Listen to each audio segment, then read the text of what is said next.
I got to know Elvis Presley. I think roughly about 1964, and I'm not particularly sure what year, but I've got a man on the other end of the line who'll be able to tell me that one of the Europe and the UK's top Elvis impersonators, sorry, Elvis tribute acts, Rob Kingsley. Rob, how are you doing, sir? Hi, Chaz. Good. How are you? I'm okay. So now you're just back from your travels, just down at the south coast of England. How did it go down there? Yeah, really good. Couple of nights we were down in Great Yarmouth on Friday, and then we were in Stanton last night. So And really good crowds and enjoyed the show. now the first question I'm going to ask you: what is so special about Elvis that so many years later you're still able to fill theatres out, paying your tribute to the man? I think he was just a unique man. He was amazingly talented, had a great voice. I mean, he had basically the full package, good looking, very friendly, warm, sincere person. And I think on and off stage, he was just, anybody you've met, it's actually sort of met the guy, they can't speak highly enough of him as well. And it was, I think he was just a humble guy and an extremely talented person. Can you remember the first time you actually heard him? Yeah, I can. I was in a garden playing with one of my friends. We were playing toy soldiers, and his big brother was upstairs, and it was Heartbreak Hotel. I can. It's like yesterday. I just stopped in my tracks and went, "Wow, who's that?" And I walked to the bottom of the stairs, and his brother said, "Oh, it's Elvis Presley." And I mean, I must have been about 6 years old. And it was like a life-changing moment. Even bigger life-changing moment was when you found out you could actually portray the gentleman on stage. How did that come about? Again, I was in the army. I joined the army because Elvis was in the army. My local regiment was in Germany, so I thought I'd have a bit of that. And I had to come out of the army and basically went on holiday to Cyprus and got up in a bar and sang karaoke. And the manager asked me if I'd go back and be as Elvis, and the rest of the history. Now, when did you first, and a lot of people might not know this, but there's a lot of competitions going round to see who the best Elvis is. When did you enter the first competition, and did you not find it strange that you going into something where all these people are doing their interpretation of the man himself? I mean, the first one I done, I think, was 2007. Then I was lucky enough to sort of win it the next game one. And again, it was one of those sort of things, because obviously a lot of people say to me, "Well, oh, you should come up for the world champions." But Chaz, I basically, when I won the one in Europe, I beat sort of the guys. Again, it's not a case. It's the judges decided I was the best guy, or they sort of gave me the championship, and I then decided to retire from like all competitions because for me it's not who's the best or what's the best. We all do like a tribute to Elvis in our own way, and just because somebody does it different doesn't mean to say they're better or worse or whatever. I mean, at the end of the day, we're there to keep the legacy of Elvis going, and I would prefer to do that rather than go for the competitions. Now, I know from personal experience, and I've spoken about this before, there are a few out there who decide to take the mickey a bit. What's your views on that? Again, that's a sort of it's one of those sort of things that's the people just love Elvis's music, and I think this is the sort of the hard thing that because they see Elvis, it's like, wow, it's just the music's phenomenal. It's such enjoyable, and but again, it's not for my place to say who's good and who's bad. It's the sort of public that can decide that. Right. He has got the ones that I've seen by and large focus on the Vegas era. What is for your money? When was he at his best? I mean, John Lennon's quoted as saying he finished when he came out of the army. Well, and again, for me, I mean, my personal era of Elvis, 1974, because he had just obviously come off the back of Aloha and things like that as well. And again, he was actually Elvis in 1970. He went on stage, and I mean, a lot of people don't sort of seem to understand it. The amount of fun that Elvis had on a stage.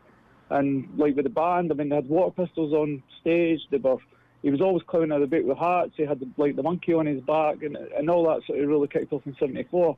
And I mean, he had the big glasses and things like that as well. You've Lost That Love and Feeling. He had the gorilla mask, and a lot of people sort of. So I'm trying to, when we're doing the show and that as well, I'm trying to show that fun side of Elvis as well.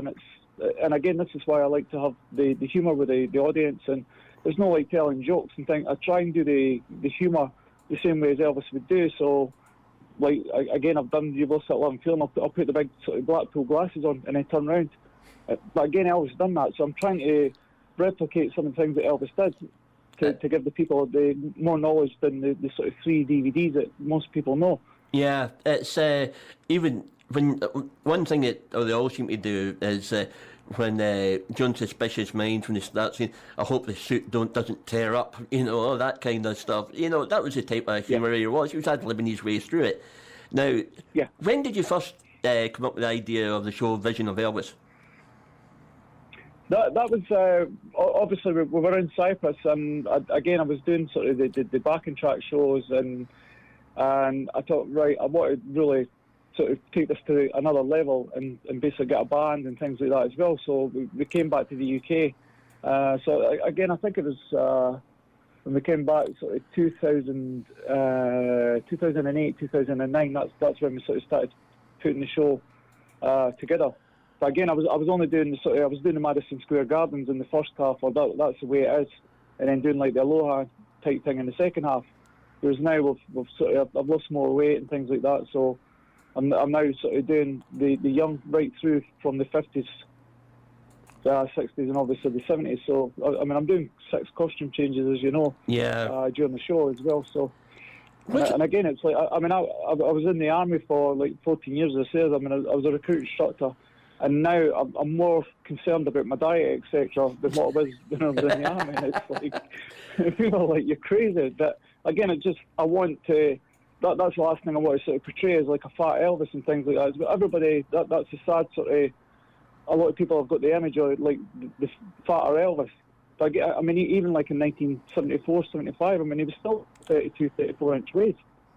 But for some strange reason, it's the perception of people think he was actually bigger than what he actually was. You forget about the karate routines he used to do on stage as well.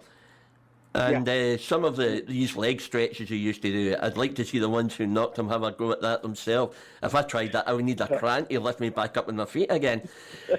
Now, through personal experience, I've been to a couple of your shows, and the one thing that never stops to surprise me is the range of ages that come and see your show. Is that the same down south? And when you play in Europe, do you get a big range of ages coming to the shows? Oh yeah, I mean we've got kids sort of in the audience, like 3-4-year-olds and things like that as well. And then we've got that extreme. I think the oldest one that we've had so far is we had a 98 woman, or she was 98, and there was an actual person that was 99 in the audience. Good blimey. So I take it she wasn't jiving.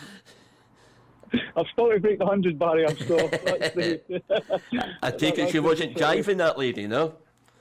No, she's not dancing. Was she? Oh, yeah. I mean, we were like stunned. I thought, no, this is a wind-up. But I mean, when she was a 98-year-old, it was her birthday. And that's, again, that's the sort of thing. I mean, another one, I've done like, there's like an old folk song. And I went down there, and again, they were like, wow. But for me, it's not just about the audience and things like that. It's the actual giving something back to the people. And they were like, oh, he's got a band and he travels the world. But again, for me, that was just something that gives something back to the community. No. And I went down there, and there was a lady. She hadn't spoke for 4 years, and I started singing "It's Now or Never," and she started singing as well. So it's amazing when you see that. But it's regarding the show now. I don't think I've met an artist who has toured the UK as much as what you do. Is there any part of the UK you haven't touched yet? Nope. I mean, we've done. I mean, this year alone. I mean, I've been in Wicken, and I've also been down at Land's End. So I was at Land's End, and again, you can go from. And again, that's the same. So I mean, it's a great job. for me, it's a great way of life. We love travelling. I love meeting people. I love having a chat, as you know. Yeah. And it's to be able to go out and do your sort of like a tribute to your hero. It's an amazing sort of position to be in. Oh, and I never take that for granted. I've sang with you before. You've been on the stage, I've been in the crowd, so I know exactly what's happening. You're no stranger to this neck of the woods. You played the Beacon Theatre and you're coming back down October time. You're looking forward to it? Oh, yeah. And I'm in the Beacon as well. It's a lovely... and again, there's a local sort of lovely guy from a radio station that comes up there, and I get to meet him as well. So that's a bonus as well. They're coming out there. And but it's not the biggest. It's not the biggest one coming off because you're playing the Edinburgh Playhouse. Homeboy makes good. You nervous for that one? Yep. I mean that one's the sort of the icing on the cake for me as well. It's the biggest theatre in the UK at the moment. So I think it holds 3,000 and plus. So and again, with it being my local theatre as well, that's the sort of one that was on the bucket list. I've had 3 on the bucket list. That was one. The Wembley Stadium was the other. I've done that one. And the other one's Madison Square Gardens. So that's the only one I've got left to do. Oh, I think. Have you had any feedback from the Elvis fraternity, you know, the powers that be over there? Have you met any of what was Elvis's entourage, you know, people that have worked with him?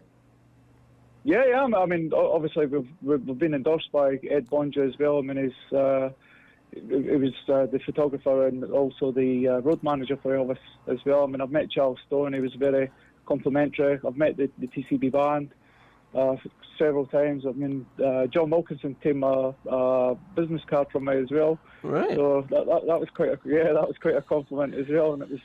And again, Charlie Hodge was the only one I never got to meet, which I was really gutted because I just thought the rapport that Charlie and Elvis had was amazing as well. And Charlie was with Elvis in the army as well, and I mean along with Joe as well. So that was great. He tried to keep the people before he got absolutely massive. As in like famous, he still kept the people with him. And I mean we've met. A lot of like the Sam Thompson and things like that as well. So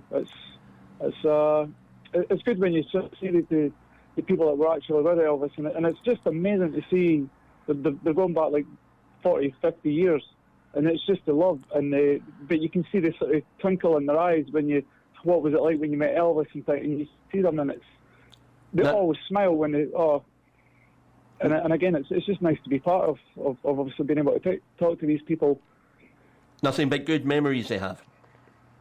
Oh yeah. And again, some of the stories that they'll come out with as well. And he was a fun-loving guy as well, and the sort of position it was putting out. And again, I mean now the technology that we've got now, you can have something like internet and things like that as well. It can go around the world like within sort of an hour. Yeah. Whereas in Elvis's day, there was no technology. It was like all done by the phone and things like that as well. And to get to where he got to in the stature is unbelievable. And again, I mean, I think there was more people watched the 1968 comeback than Neil Armstrong landing on the moon. Yeah. And when you think of that as an entertainer, it's like wow. And also, and nowadays, I mean, the last we're heading towards the end of the chat. I don't know of many acts who when they show a film of them on stage and have real live musicians, some of them who used to work with him, backing him, and they're filling out 10, 12,000 seaters around the world. You know, this Elvis lived, he did it I think for the 25th anniversary or something, and the place is they're bulging. It seems it just shows again, I mean, to use that phrase that Elvis used, even in this year of 2014, they're still taking care of business.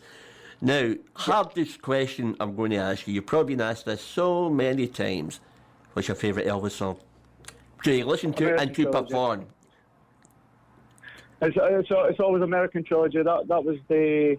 again, it's such a personal song, and I mean, when I was in the army, I had to like write my last letter to, like obviously my wife and my child at the time, and that was the song I put on while I sat and wrote the letter, and it's just the highs and lows of that song are just phenomenal. Well, it just sums Elvis up. Well, we're all looking forward to come seeing you at the Beacon. I certainly am going to be there. I'm looking forward to see this new super deluxe band you were telling me about.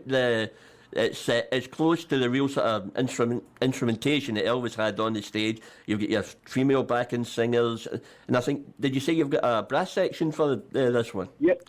So yeah, I've got two twins, and the one actually does like the JD voice, the low voice, and we've got Mickey does the other harmonies as well. So we bring them in as well, and rhythm guitar as well. So it's and again, it's the thing. Everything they do is live. There's no click track. There's no. So if we make a wrong note, we make a wrong note. We take it on the chin. But the thing that, and everything is live. There's no sort of like, as I say, click or overdubbing or miming or anything like that. We do it 100% authentic and 100% live. Well, the audience is going to be 100% live because I know I'm going to be part of it. Rob Kingsley, thank you very much for taking time to talk to me. It's been an absolute pleasure, sir, and we'll see you in October. And you too, Chaz, and many thanks, and God bless all the listeners, and hope to see you soon.